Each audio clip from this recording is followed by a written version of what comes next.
Сайн байцгаана уу? Үлгэр сонсох тэр цагийн мэндийг хүргэе. Өнөөдрөөс эхлээд хүүдээ зориулаад орой алганыг үлгэр уншижээ гэж бодоод өөрийнхөө урангоо тавья. Бас хүүдээ унших үлгэрүүд гээд YouTube хуудсанд оруулж байна. Тэгэд хүүгээсээ хол байгаа болохоор ээжийнхээ дуу хоолойг сонсож байгаасай гэж бодоод оройдоо нэг шүлэг заавал уншиж оруулж байх гэж байна. Тэгээд та нар маань бас хүүхдүүдтэй сонсгоорой.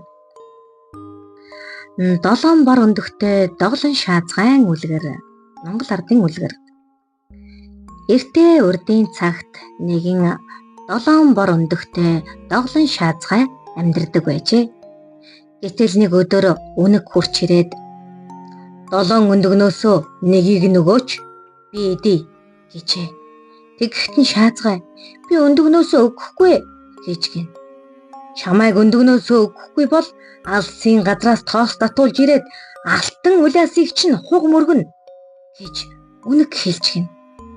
Шаазгай айсандаа хөөрхий нэг өндгөө өгч гин.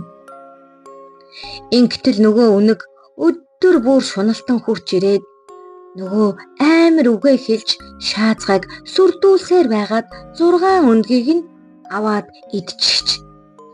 Тэгээд өнөөх шаазгай уйлаад байж байв гин.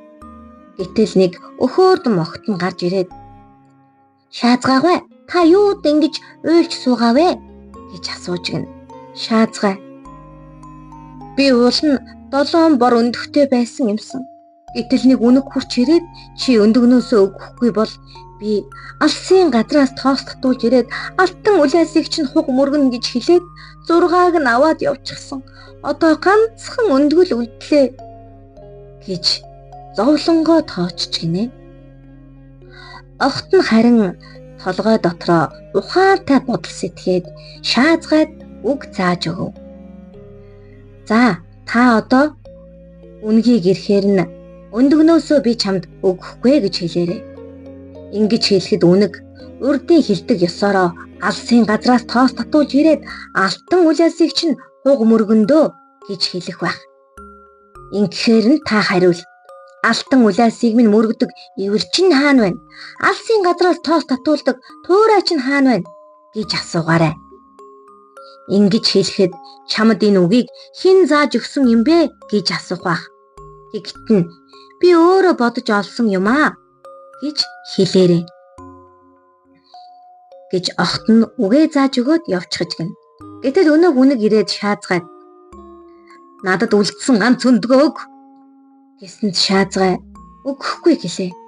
Шаазгай би ганцхан өндгөө өгч чадахгүй гэж дахин хэллээ. Үнэг алсын газраас тоос татуулж ирээд алтан улаасыг чинь хуг мөргөндөө. Гэтэл шаазгай алтан улаас мөргөдөг ивэр чинь хаана байна? Алсын газраас тоос татуулдаг туурай чинь хаана байна гэж хэлж гин. Үнэг чи энэ үгийг хинээс сонсож авав гэж асуулаа. Шаазгай хариу хэлсэнгүй. Чи энэ үгийг хинээс сонссноо хурдан хэл гэж дахин сүрдүүлэн асуухад би өөрөө бодон бодолд оров. Унтан ухаан орвоо. Санан санаа төрөв гэж хариулжээ. Үнэг хэлв. Хин зааж өгснийг хэлэхгүй бол би чамайг үнэгний 13 мэхээ хэрэглээд барьж идэндээ гэж сүрдүүлсэнд шаазгай аргагүй болж айхтаа тэр нүхэнд байдаг хулган зааж өгсөн гэжээ. Үнэг өнөөх охтны нүхний амсар дээр очиод охтныг дууджээ. Охт нь хариу хэлжээ. Хөөш охтноо чи гараад ир гэхэд одоо би хогоо цэвэрлэж байна завгүй гэж гин. Гэтэл үнэг хүлээж байгаад бас дахин дууджээ.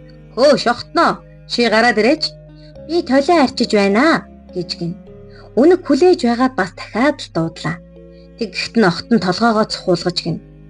Үнэг толгой нэм хөөрхөн байгаа юм чинь цээж нь ямар хөөрхөн байгаа бол гэхэд охт нь цээжээ гаргажээ.